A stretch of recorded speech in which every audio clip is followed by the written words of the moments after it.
She was 13, and they gave her pills every morning. Same cup, same knock, same silence. Pills, silence. 4 women. Same Hollywood, same era, same spotlight. But each one faced a different battle. They gave her pills at 13, not candy. Pills every morning. A studio handler knocked on her door. He handed her a small paper cup, 2 pills inside. She swallowed them without water. Same cup every morning. Why didn't she ask what they were? She had stopped asking. But here's what nobody talks about. Her mother knew. She knew exactly what MGM was giving her daughter, and she signed the papers anyway, because Judy was the family's only income. If Judy stopped, the money stopped. No money, no home, no future. The world saw Dorothy. Nobody saw the paper cup. 1939. To MGM, Judy wasn't a child. She was a depreciating asset that had to be squeezed for every drop of value. Before the clock ran out, the Wizard of Oz made Judy Garland the most famous teenager in the world. MGM had a star, and they were going to use her. Film after film, concert after concert, year after year. The paper cup was always waiting. By the time she was 25, her body didn't want the pills anymore. It needed them. She tried to stop. She told the studio she was done. She was going to get clean. They let her try. She lasted 3 days. Then the shaking started, the panic attacks, the cold sweats. At 3 in the morning, she lay on the bathroom floor and couldn't get up. She called the studio. They didn't send a doctor. They sent someone with the pills. She took them. She tried to leave MGM completely. They suspended her contract. No work, no income, no support. What happens when the only thing you have is the thing destroying you?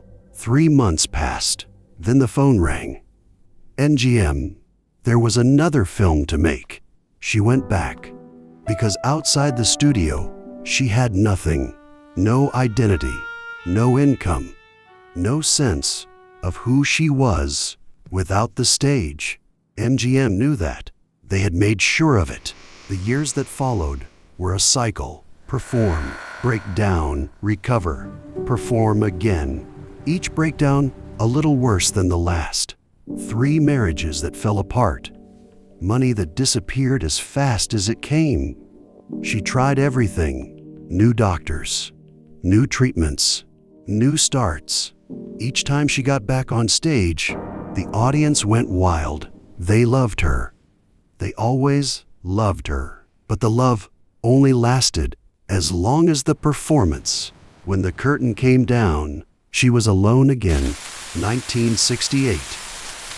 London. She was booked for a 5-week run at a small club. She was 46 years old. Some nights she was magnificent. Other nights she could barely stand. She forgot lyrics. She arrived late. The reviews were brutal. A shadow of herself, painful to watch. She kept going because stopping meant there was nothing left. On June 22, 1969, she was found in her rented London flat. She had taken too many sleeping pills. The coroner ruled it accidental. She was 47 years old. The flat was small. The furniture was rented. Her belongings fit into a few suitcases. How does someone so famous end like this? She had been one of the most famous women in the world. For 30 years, she died with almost nothing. In a room that wasn't hers. No one came. The studio that built her was the same one that broke her. Some people are made by the world and destroyed by the same hands. Marilyn Monroe. She won in Hollywood. She left Fox Studios, started her own production company. negotiated her own contracts. Hollywood had to come to her. She was the most powerful actress in the world, and she was completely alone. Her real name was Norma Jean. She grew up in foster homes. Nobody stayed. Nobody came back. She learned early that love didn't last. Hollywood gave her everything except the one thing she wanted, someone who would stay. She married 3 times. Each time, she thought this one would be different. Each time, it wasn't. And then, powerful men, they called when they wanted and stopped when they didn't. She waited for the phone. Sometimes it rang. Sometimes it didn't. She kept the phone close, even when she slept. She called at 3 in the morning, just to hear a voice. Sometimes they picked up. Sometimes they didn't. That was the problem. It stopped ringing. She broke the studio's monopoly on her career, but she couldn't break the industry's appetite for consuming blonde icons until there was nothing left but a dial tone. What do you do when the phone stops ringing? August 4, 1962. She made several calls that night.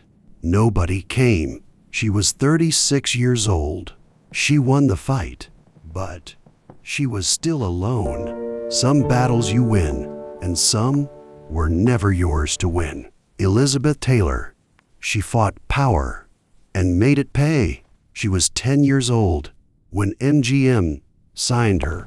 They owned her schedule, her image, her relationships. She watched what happened to the actresses who said yes to everything. She watched Judy Garland. She decided that would never be her. At 21, MGM tried to loan her out a film she didn't want to make. She said no. They threatened her contract. She didn't argue. She stood up and walked. They backed down. 1959. Fox needed Cleopatra. They came to her. She listened. Then she named her price, $1 million. The room went silent. They told her no woman was worth that. She picked up her bag, walked toward the door. They stopped her. She got everything. For the first time, she wasn't being used. She was choosing. Later, Taylor understood the only language Hollywood spoke: leverage. She didn't ask for permission.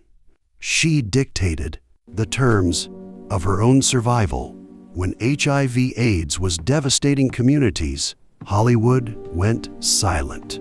Nobody wanted to touch it. Too dangerous. Too controversial. She didn't step back. She started AmFAR. She raised hundreds of millions. She sat beside people no one else would touch. She fought, not for image, because nobody else did. Some people learn the rules and change them. Audrey Hepburn. She never fought Hollywood because she had already survived something worse. 1940. The Netherlands. She was 11 years old when the Germans arrived. Her father was gone. Her mother stayed. They thought they would be safe. They were wrong. She watched neighbors disappear. Her uncle shot in the street. She danced in silence to raise money for the resistance. If she was discovered, she would disappear too. Winter came. There was no food. She ate tulip bulbs, grass, anything she could find. She was 15. When the war ended, she already knew what mattered. It wasn't fame. Hollywood came later. She took what she needed, left the rest. She lived far away, away from the noise, away from the hunger everyone else chased. Years later, she went back, not to Hollywood, to the world she remembered. Refugee camps, hungry children. She sat beside them, held them. She saw something familiar, herself. Why didn't she walk away, like everyone else did, she didn't stop until she couldn't anymore. She died at home, with her family beside her. Some people chase the spotlight. Some people leave it behind. Same Hollywood, same era, same spotlight. Judy, the system won. Monroe, the fight took everything. Taylor, she rewrote the rules. Hepburn, she never played the game. 4 women, different battles, different endings. Same world, different endings. The difference was what they chose. She broke the studio's monopoly on her career, but she couldn't break the industry's appetite for consuming blonde icons until there was nothing left but a dial tone.